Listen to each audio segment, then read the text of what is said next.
Hi, today I am going to show you how to get the dripping paint effect in Photoshop. This is used for making profile pictures and this makes your profile picture look very creative. So let's get to the video. At first, create a new document by pressing Ctrl N. To get a better result, change the width to 1920 pixels, height to 1080 pixels and resolution to 75. Click on the lock sign to unlock the background and double click on it to open its layer style window. Here, go for gradient overlay and gradient bar and click the black and white slide. Now click on this icon and go for color box. Now choose a color which suits your subject. Note that the blend mode is normal, opacity is 100%, change the style to radial and click on reverse.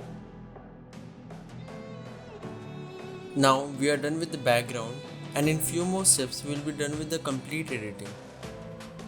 Import the subject image and adjust it properly. Now go for quick selection tool for removing the background of the subject. Keep the size in between 6 to 10, select the subject manually and click on select and mask. Check the smart radius, this detects the smooth and hard edges.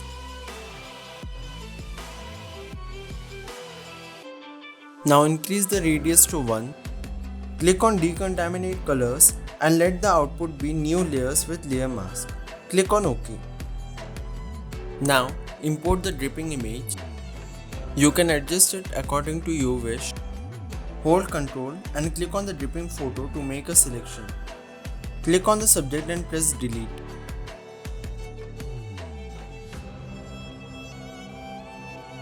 Now hide the dripping pattern, then deselect it by pressing Ctrl D.